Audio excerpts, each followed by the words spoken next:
రాజకీయాల్లో కీలక పరిణామాలు చోటు చేసుకుంటున్నాయి. గతంలో టీడీపీ నుంచి వచ్చిన నాయకులు తిరిగి టీడీపీ గూటికే చేరేందుకు ప్రయత్నాలు చేస్తుండగా వైసీపీ కీలక నాయకుడు బాలినేని శ్రీనివాసరెడ్డి కూడా వైసీపీ నుంచి బయటకు రానున్నారా అంటే అవుననే సమాధానం వినపడుతుంది. గత కొన్నాళ్లుగా ఆయన పార్టీ అధిష్టానంపై తీవ్ర అసహనంతో ఉన్నారు. పార్టీ అధిష్టానం తన మాట కనీసం పట్టించుకోవడం లేదనే ఆవేదన ఆయనలో స్పష్టంగా కనపడుతుంది.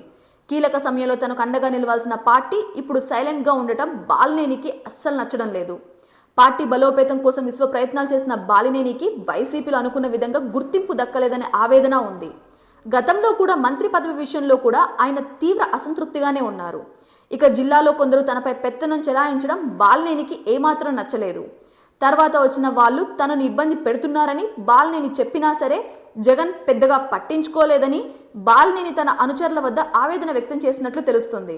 అలాగే పార్టీ పదవుల విషయంలో బాలినేని మాటకు అసలు విలువ ఇవ్వలేదు. దీనిపై అప్పట్లో ఆయన బహిరంగంగానే అసహనం వ్యక్తం చేశారు. ఇక ఇటీవల ఈవీఎంల విషయంలో బాలినేని పోరాటం చేస్తున్నా పార్టీ నుంచి మాత్రం ఊహించిన స్పందన రాలేదు. తాను ఒక్కడే పోరాటం చేస్తున్నట్టుగా అర్థమైంది. దీనిపై కూడా బాలినేని బహిరంగంగానే అసహనం వ్యక్తం చేశారు. అందుకే త్వరలో పార్టీ మారాలని భావిస్తున్నారు. జనసేనలో చేరేందుకు సిద్ధమవుతున్నారు. ఇప్పటికే జనసేన కీలక నాయకులతో భేటీ పూర్తి చేసినట్లు తెలుస్తుంది. టీడీపీలో అవకాశం లేకపోవడంతో బాలినేని జనసేనలోకి వెళ్లేందుకు సిద్ధమవుతున్నారని అంతర్గత సమాచారం. మోపిదేవి వెంకటరమణతో కలిసి టీడీపీలోకి వచ్చే ప్రయత్నం చేసినా అది సాధ్యమయ్యేలా కనపడటం లేదు. అందుకే ఇప్పుడు జనసేనలోకి వెళ్లేందుకు బాలినేని సిద్ధమవుతున్నారు.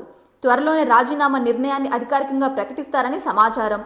ఇప్పటికే తన అనుచరులతో తన నిర్ణయాన్ని తెలియచేసి మద్దతు తెలపాలని కోరారు అని తెలుస్తుంది.